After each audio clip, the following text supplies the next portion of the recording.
Right, talking about that, for you, Finesh and Jeffrey, I'm just curious, and how does he work with you? I mean, very simply, on a day-to-day basis, how does that work? Is he like explaining everything, or just like just work? Is it how does that work with Spike? Well, it started like this. I think once, Spike and I have come close to working together a few times in the past, and we've known each other forever. We've spent a lot of time in the same places. I live in Fort Greene in the house. I live in the neighborhood that Spike grew up in, and where 40 Acres and the Mule is situated now. So. We see each other, often, but we'd never worked together, except that one bit on She's Gotta Have It on the series, that little voiceover. Mm-hmm. So he said, getting back together with Denzel, which is obviously an incredible, iconic duo of American and world cinema, and their work speaks for itself. And he says, I want you to, be a part of this, going to do this remake or revisiting of Kurosawa's High and Low.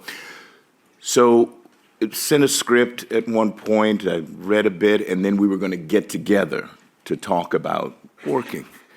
This was what our first meeting entailed. We went to the museum together to see his collection of work, of pieces that he had donated to Brooklyn Museum for this retrospective. That was our first meeting. I did not donate shit. but not a donation. So that was somehow our first working meeting, and it made good sense because it was stepping through Spike's interests, his imagination. I mean, these incredibly powerful pieces of political and historical memorabilia. I mean, he has just a staggering collection. Everything from, these obscure pictures of Muhammad Ali somewhere to this massive flag of the ANC in South Africa signed by Nelson Mandela. But it was a wonderful... And Winnie, but just an incredibly broad range of interests from a very particular perspective, which is his as a kind of guardian of one of the guardians of the black lens on America, which is so critical right now. But anyway, that was our first invitation to the work, was just kind of an exploration of his mind as seen, through these pieces of interest to him. So Spike is Spike. There's no one else like Spike. And his process is his own. And it was thrilling. It really was. It was, and to be there together with him and Denzel, I mean, it was singular. And I'm really pleased. Thanks for the invitation, Spike. Thank you. Yeah, man. Well, it's hard to follow that, but I'll tell it like this simply. Our first day on set, and I walked on and just kind of exploring this beautiful world that had been created, and past Video Village where Spike's chair was, and on the back said, "Coach."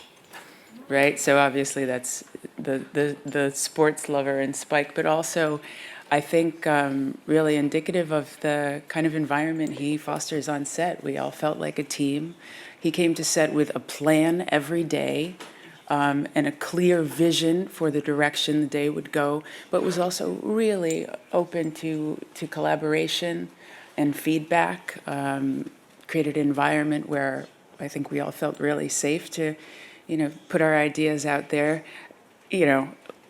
He's Spike and does have this vision, so would often go, nah, we're going to do it like this, but in a really respectful way and not without reason. He was steering the ship, so it was open to, but also knew the bigger picture. So just great to be back on set. And I will also say, I was counting, I know there's been a lot of chat over the last year or so about his history of collaboration with Denzel, but this is number 5 for us too, which is pretty incredible to be able to say. All right, let's start with a question. Chaz. Bonjour, Monsieur Spike. It's Chaz Ebert from the home of the Chicago Bulls. Hey. Hey.